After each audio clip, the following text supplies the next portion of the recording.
We have another individual that's a great representative here in the state of Illinois, someone that believes in consumer protection, believes in safer communities, preserving the environment, the rights of people.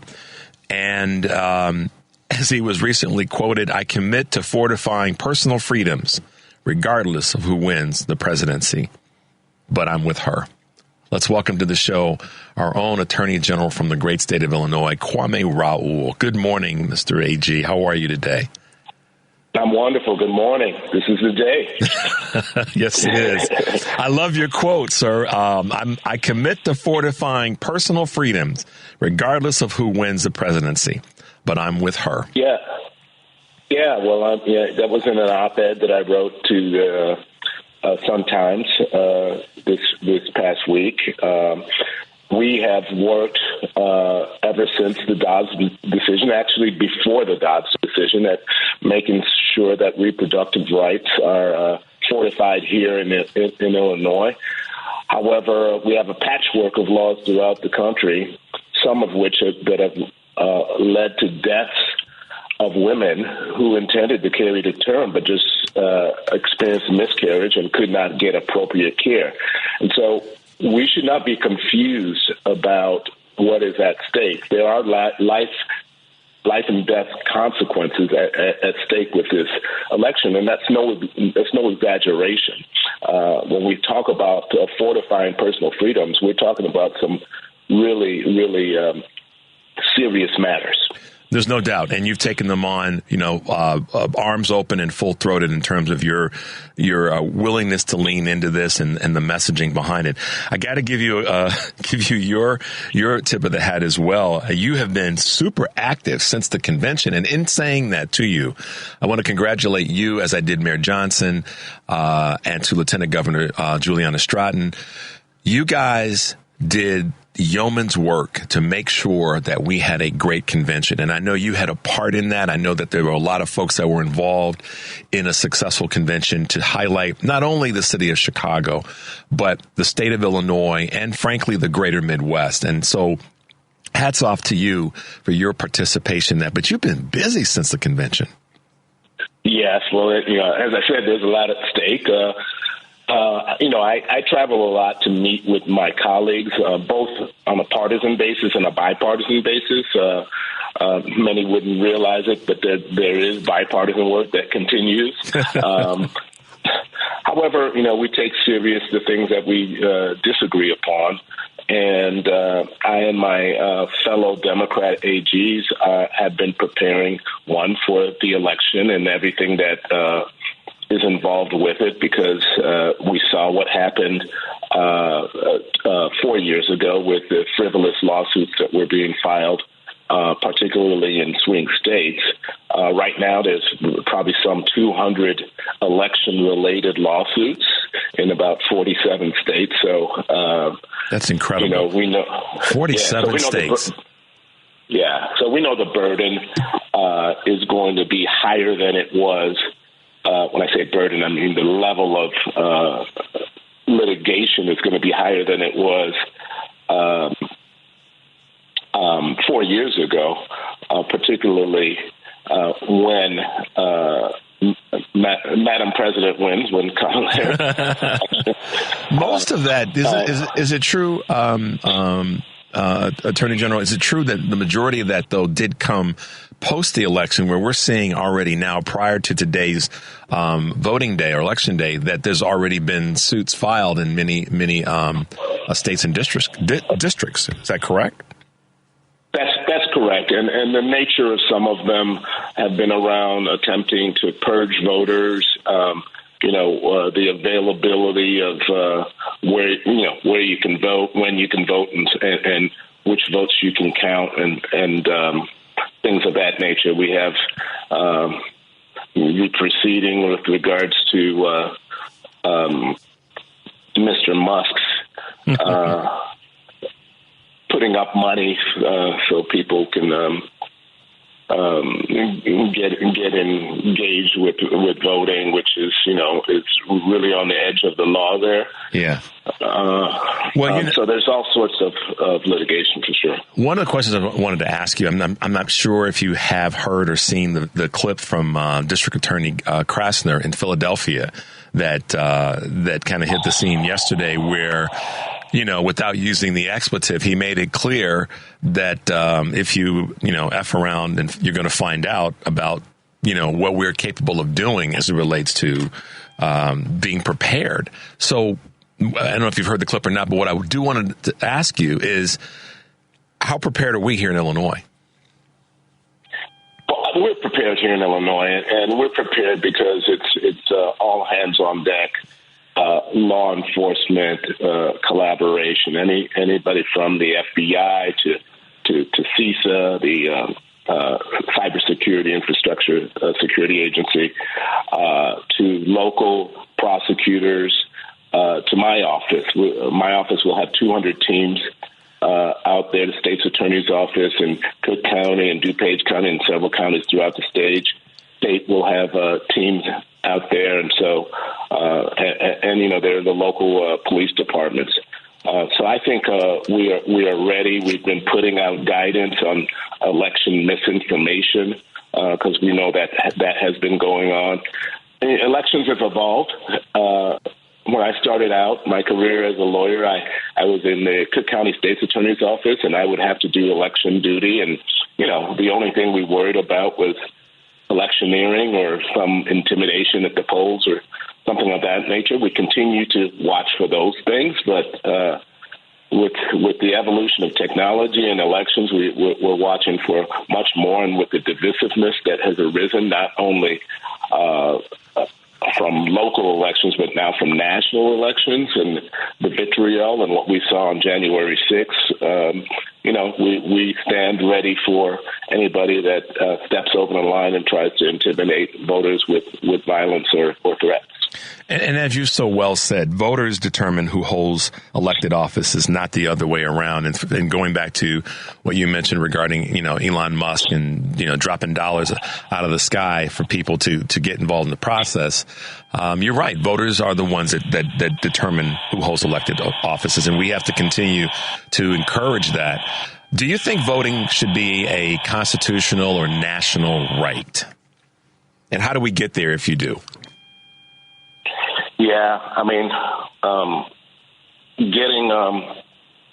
amending our Constitution is no small thing. I absolutely think that we should do everything we can do to get the greatest involvement in voting, both from a standpoint of preventing those from interfering with the right. I actually, as a state senator, passed a constitutional amendment. I was a chief sponsor of a constitutional amendment that protects the right to vote here in the state of Illinois. So in the state of Illinois, it is a constitutional right. But the notion of amending our U.S. Constitution, as we've seen, as I tried to litigate on behalf of the Equal Rights Amendment, is no small challenge. Absolutely. So, I have to ask you this question. It's a question that's also a compliment. And kudos to you and your team and your work with the governor and, of course, the mayor and many of the county officials to making sure that Illinois is a safe haven for women who needed a place of respite once Roe v. Wade was snatched. And I appreciate the fact that you leaned into that. You, like me, are a Chicago guy, and you know the importance of having the strength of our city be represented throughout the country. Where are you now in that space? I know that you've leaned in, you've flown to D.C., you've been in different parts of the country to talk to other officials about the direction we have to take that conversation. Well, as I mentioned earlier, we convene quite frequently. People often ask me how Springfield is, and I tell them, actually I go out of state more than I go to Springfield because of the collective work that we do. And some of it is has been in preparation for the what if. What if somehow things wouldn't go the way that I expect them to go today? There's been a lot of things projected, whether it's Project 2025 or Agenda 47, or if it's just things that have come out of Donald Trump or his friends' mouths that suggest that there would be effort to try to do long-arm things, that notwithstanding the protections that we've put up here in the state of Illinois, that, whether through the arm of the federal government or through litigation from other states, that, we are prepared to do more to defend a woman's right to make these decisions about her own body. Yeah, and I think it's critically important for us to care about what's happening in other states that do have bans. So, if you have a ban in Texas, that impacts Illinois, because that puts more pressure on our health system here in Illinois. If you have a ban in Missouri, it certainly impacts the state of Illinois. And Illinois has seen the greatest influx of women coming in for reproductive care than I think any other state. That's amazing. I knew it was high. I didn't know that we were, but it doesn't surprise me. Once again, this is the thing that folks miss. I mean, Michigan having the trifecta, Illinois having the trifecta, when that's in place, and I say this often, Attorney General, on my show, progressives, Democrats, liberals, however you want to phrase this, whatever we are, we don't enact policies that are designed to hurt people. We enact policies that are designed to help as many people as possible, irrespective of how you voted. In Illinois, it's nice to see kind of us being to use Reagan's phrase, a shining light on the hill in terms of this issue of women's reproductive rights. That's right. And, one of the trips I made was down to Austin, Texas, where I heard directly from women who were impacted by Texas's ban. And when I talk about women who were impacted, these were not women who were seeking out abortions. Mm-hmm. These were women who were planning to carry to term, but had a complication and had difficulty getting medical care because providers were afraid of being investigated and prosecuted for basic miscarriage care. Right. And so lives have been put at risk. Some lives have been taken as a result of this. And so it's not a simple debate about whether you're pro-abortion or anti-abortion, but it's a debate as to whether or not you're pro-health care, pro-access to life-saving health care. And that touches the whole family. It's a primary women's issue, excuse me, but it touches the entire family. You have been quoted as saying that you believe that black men will rally for Vice President Harris. Tell us why you think that.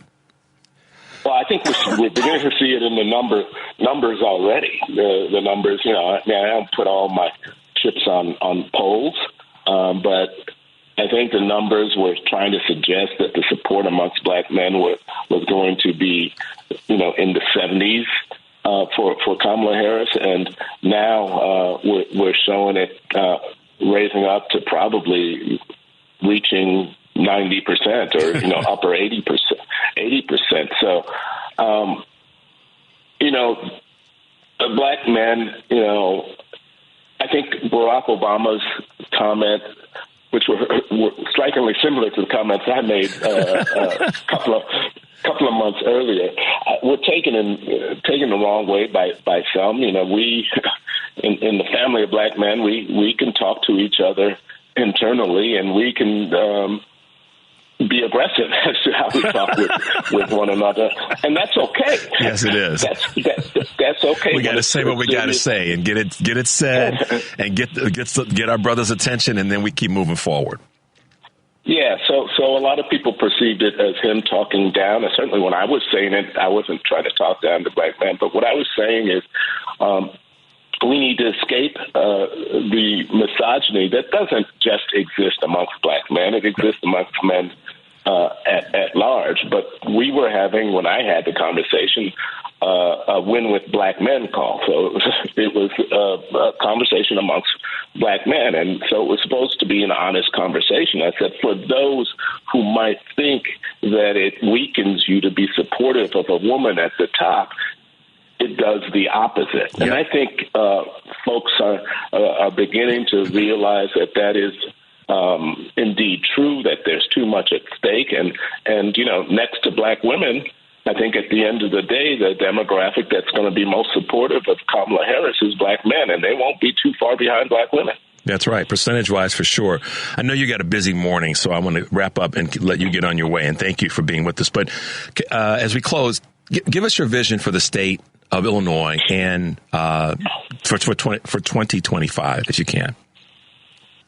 Yeah, I think one of the things that we have to be aware of is, we've come out of a pandemic where there's been federal help and so forth. We're going to have to tighten our belts a little bit because there's going to be some revenue challenges. However, I think, economy-wise, overall, the country is the inflation rate is being driven down, and the economy is improving, and so I think that will balance some of the projected deficit out. But we still have to be thoughtful about how we prioritize our spending and how we draw efficiencies both at the state and local level. Absolutely. Well, listen, I'm so proud of what you're doing, and I'm one of your supporters. I don't hold any punches when I say who I support, and we want to continue to provide you with the support that you need to continue to do a great job as a leader here in the state of Illinois. And now knowing all the work that you're doing outside of the state, that's pretty amazing. So, Attorney General, appreciate you being with us this morning. I know you've got a lot on your schedule today, and we look forward to having you back in the future. How's that sound? That sounds great. Thanks so much for having me.